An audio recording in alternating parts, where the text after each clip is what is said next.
একটা সন্তান যখন প্রাপ্তবয়স্ক হয়, সে যখন উপার্জন করে, তার সকল টাকা আর পয়সা এনে মায়ের কাছে দিতে হবে, বাবার কাছে দিতে হবে, তারা যা খুশি করবে না। শরীয়ত এটা বলে না।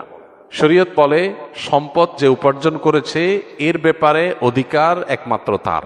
হ্যাঁ, উপার্জিত সম্পদ থেকে মার চলার জন্য, মার বেঁচে থাকার জন্য, সুস্থতার জন্য, চিকিৎসার জন্য যেটা প্রয়োজন সন্তান হিসাবে সাধ্য অনুযায়ী, মায়ের নিজের না থাকলে বা দেয়ার মতো ব্যবস্থা না থাকলে অবশ্যই সন্তানকে সেটা বহন করতে হবে। আর স্ত্রীর সর্বাবস্থায় স্বামী হিসাবে স্ত্রীর ভরণ পোষণ এটার ব্যবস্থা করতে হবে। এর বাইরে উদ্বৃত্ত টাকা সেটা ছেলে কি মাকে উপহার হিসাবে অতিরিক্ত দিবে, না স্ত্রীকে দিবে, না কাকে কত দিবে, নাকি আদৌ কাউকে না দিয়ে নিজের অ্যাকাউন্টে রাখবে, এটা একান্ত তার ব্যাপার। এখানে শরীয়ত মা বাবাকে ইন্টারফেয়ার করার অধিকার দেয় নাই সেইভাবে যেভাবে আমাদের অনেক মা বাপ মনে করেন যে তাদের অধিকার আছে। ছেলে বিদেশ গেছে, উপার্জন করে টাকা পাঠাবে সব বাপের নামে মায়ের নামে, তারা যা খুশি করবে, তারা সেখান থেকে বৌমাকে যা দেওয়া দিবে আর যা দেওয়া দেওয়ার না দিবে না। এভাবে আসলে ইসলাম মা বাবাকে এতটা অধিকার দেয় না যে সম্পদ সারা জীবন যা কামাই করবে সব বাপ মা যা ইচ্ছা তা করবে। জি না, এই সুযোগটা নেই। অনেক মা বাবা এটা জানেন না এবং এখানে অনধিকার চর্চা করেন তারা। সন্তান হিসাবে অবশ্যই মা বাবার সামনে যত বেশি সম্ভব নিজেকে বিনয়ী করে তুলবে, সমর্পণ করবে, তাদের কথা মতো চলার চেষ্টা করবে। তাদের লাগবে 10 টাকা, সম্ভব হলে 15 টাকা দিবে। তাদের যা দরকার তার চেয়ে বেশি দেওয়ার চেষ্টা করবে, তাদের চাহিদার চাইতে বেশি সেবা করার চেষ্টা করবে। এটা সন্তানের জায়গা থেকে তার মানসিকতা থাকা উচিত। মা বাবার প্রতি কর্তব্য বোধের জায়গা থেকে তারা আমাদের মা বাবা। আল্লাহর পরে তাদের সদাচরণ করার গুরুত্ব সবচেয়ে বেশি আল্লাহর ইবাদতের পরে, অতএব সেটা খেয়াল রাখবে। কিন্তু মা বাবা এর মানে এই না যে সব কিছু মা বাপ নিয়ন্ত্রণ করবে। জি না, এখান থেকেই সংসারে অশান্তিটা শুরু। মা বাপ জানে না তাদের অধিকারের রূপরেখা কি এবং কতটুকু সীমানা আছে।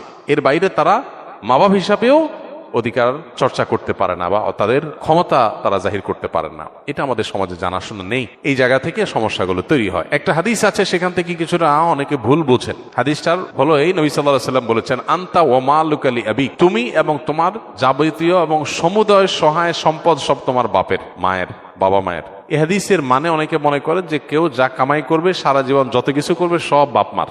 জি না, এই হাদিসের ব্যাখ্যা হলো তুমি তোমার উপার্জিত সম্পদ এখানে তোমার বাপ মার, অর্থাৎ তাদের খরচ খরচার জন্য যতটুকু দরকার ততটুকু তোমার এখান থেকে নেওয়ার অধিকার তাদের আছে। এখানে সমুদয় সম্পদ বোঝানো হয় নাই। যদি সমুদয় সম্পদ বোঝানো হতো তাহলে জাকাত তো বাপ মার উপরে বর্তাইতো, ছেলের উপরে বর্তাইতো না। কারণ সম্পদ যদি একজনের হয় জাকাত তো আরেকজনের উপরে বর্তাবে না। এরকম আরো বহু প্রশ্ন তৈরি হবে। এই জন্য এই হাদিসটার ব্যাখ্যা আমরা অনেকে ভুল বুঝি এবং এর ফলশ্রুতিতে অনেক মা বাপ একটু বাড়াবাড়ি করেন, সীমা লঙ্ঘন করেন এবং সেক্ষেত্রে স্ত্রীর সাথে ছেলের দূরত্ব তৈরি হয়। এগুলো আমাদের ব্যালেন্স করতে হবে এবং একইভাবে আপনার সম্পদের ব্যাপারে স্ত্রীরও এই মানসিকতা থাকতে হবে যে স্বামী তার উপার্জন করার পর আমার ভরণ পোষণ ঠিকঠাক মতো দিচ্ছেন কিনা। যদি দেন, এরপর বাকি সম্পদ তিনি কি করবেন? তিনি কি তার মাকে দিয়ে দিচ্ছে অতিরিক্তটা, না ভাইকে দিয়ে দিচ্ছে, বোনকে দিয়ে দিচ্ছে? এটা একান্ত তার ব্যাপার। আমার এটা নিয়ে মাথা ঘামানোর দরকার নাই, হেডেক নেওয়ার দরকার নাই। বেশিরভাগ মহিলাই অহেতুক পেরেশানি করে নিজেও কষ্ট পায়, সংসারটাকে অশান্তি করে। আমার পরিচিত এরকম আত্মীয় স্বজনের ভিতরে এরকম মেয়েদের কথা জানি যে স্বামী লক্ষ লক্ষ টাকা ধরা খাচ্ছে, কোথাও কাউকে দিয়ে দিচ্ছে, কোনো ভাবনা নেই। আমার তো এটা দেখার দরকার নাই। আমার দেখা দরকার হলো যে আমার ছেলে মেয়ে এবং আমার ভরণ পোষণের ব্যবস্থা সে করছে কিনা।